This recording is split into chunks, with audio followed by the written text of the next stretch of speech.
Welcome back नाजरीन।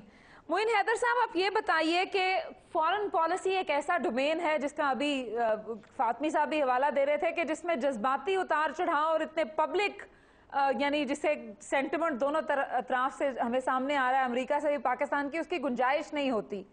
तो ये जो इस वक्त पाकिस्तान के और अमेरिका के ताल्लुकात हैं, अगर पाकिस्तान को अपनी कुछ शर्तें सामने रखनी हो या पाकिस्तान को कोई लाइन ड्रॉ करनी हो कि हम ये करेंगे, ये नहीं करेंगे, तो आपके ख्याल में वो क्या चीजें हैं जो करनी चाहिए? देखिए, ये जब पाकिस्तान से इनका हमारा मादा तय पा रहा था, कोलिन पावल साहब तशरीफ लाए थे और 4 मिनिस्टर्स डिटेल हुए थे उनसे डिस्कशन के लिए, उसमें मैं भी शामिल था। तो हमने कोलिन पावल साहब से अर्ज की थी कि हमारी भी कौम के कुछ मफादात हैं और पाकिस्तानी कौम ये समझती है कि मुख्तलिफ औकात में आपने हमसे काम लेकर हमें छोड़ दिया। 65 वॉर में भी, 71 में भी, उसके बाद जब ये अब अफगानिस्तान में बहुत खून और जानों की कुर्बानी लेके पाकिस्तान को डिस्टेबलाइज करके गए, तो आपने सब किस्म की सेक्शन हम पे लागू कर दी और 98 में बड़ी सख्त आपने हम पर लगाई हुई थी न्यूक्लियर ब्लास्ट के बाद।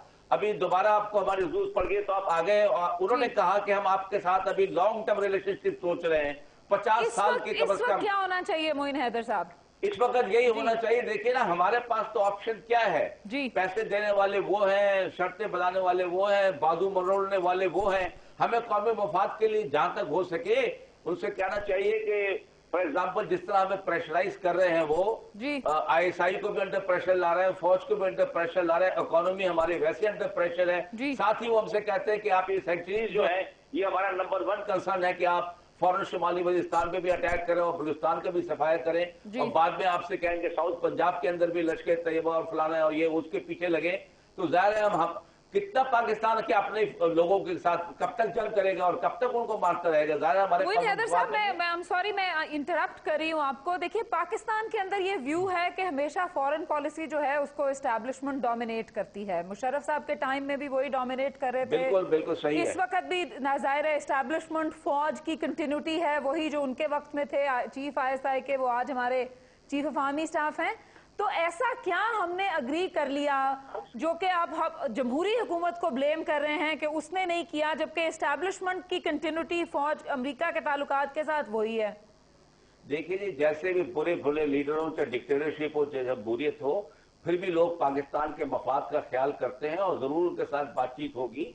लेकिन इस वक्त तो सूरत हाल यह है कि एंड गेम जो आ रहा है उसमें वो इंडिया को डोमिनेंट रोल देना चाह रहे हैं और पाकिस्तान को वो किसी किस्म का लगता ही है नहीं देने को तैयार। बाकी आप जो कह रही है ना कि ये कंटिन्यूटी है, एस्टेब्लिशमेंट कर रही है, अभी जरदारी साहब ने इनिशिएटिव लिया हुआ है, वो ईरान 2 दफा गए हैं, अफगानिस्तान गए हैं, आज सऊदी अरब में होकर आए हैं। तो ये कुछ उसके अंदर फौज तो इन्वॉल्व नहीं है, ये तो अपनी सिविल डेमोक्रेटिक हुकूमत के जो है वो ये फॉरेन पॉलिसी को आगे चला रहे हैं और इनके पास बहुत पॉलिटिकल स्पेस है ये काम करने की। फौज बिहाइंड पीछे रहकर इसको टोटल सपोर्ट दे रही है, वो इंटरफेयर नहीं कर रही है इन मामलों में। इंडिया के साथ भी डायलॉग चल रहा है, कश्मीर में भी डायलॉग चल रहा है, ये सारी बातें हो रही है। तो इस वक्त तो फॉरेन पॉलिसी जो है वो हमारी डेमोक्रेटिक हुकूमत के हाथ में है।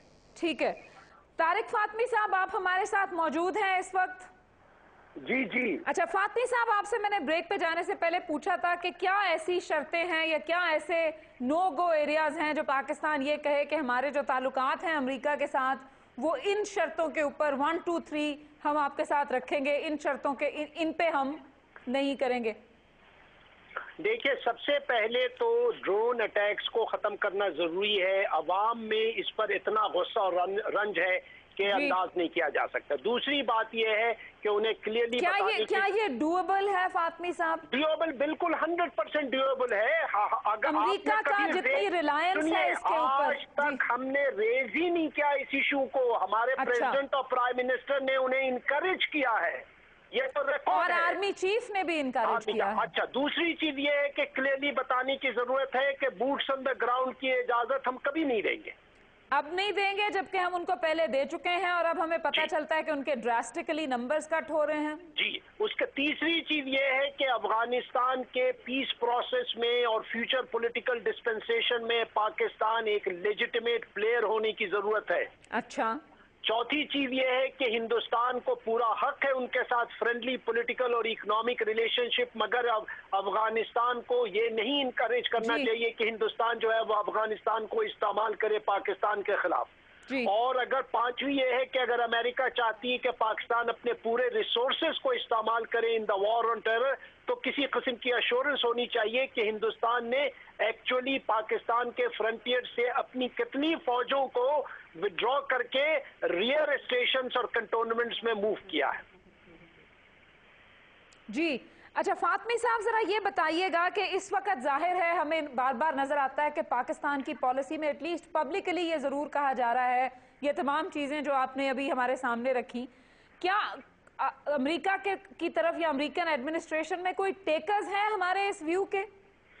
नहीं, ये डिपेंड करता है कि आप कितनी फोर्सफुली इस इशू को आप रेज करते हैं और कौन सी यूनैनिमिटी है। अभी मोईद यूसुफ ने कहा था, बड़ा सिग्निफिकेंट पॉइंट है, और मेरे दूसरे दोस्तों ने भी अमेरिका से ये कहा है कि अमेरिकन एडमिनिस्ट्रेशन जो है वो कहती है कि हमें पॉलिटिकल हुकूमत से कोई शिकायत नहीं है, किसी किस्म की डिमांड्स नहीं आ रही हैं, सारे प्रेशर्स और सारे डिमांड्स जो है वो फौजी। ऐसा नहीं होना चाहिए, एक सिंगल वॉइस से कन्वे होना चाहिए, एक नेशनल अप्रोच लेना चाहिए और एक यूनाइटेड फ्रंट दिखाने की जरूरत है अमेरिकन को। फातमी साहब, मैंने ये सवाल मोइन हैदर साहब से भी किया था कि देखिए एस्टैब्लिशमेंट की कंटिन्यूटी तो इस मुल्क के अंदर है, तो क्या ये अचानक ये इश्यूज तो पैदा नहीं हो गए? अगर हमने पहले boots on the ground allow किए, चाहे किसी भी उसमें किए, ड्रोन अटैक के ऊपर भी अगर हमने पोजीशन नहीं ली एस्टैब्लिशमेंट ने, तो फिर यानी ये उसके बावजूद सब कुछ क्यों हो रहा है? खाली पॉलिटिकल गवर्नमेंट को ब्लेम कैसे किया जा रहा है इसमें?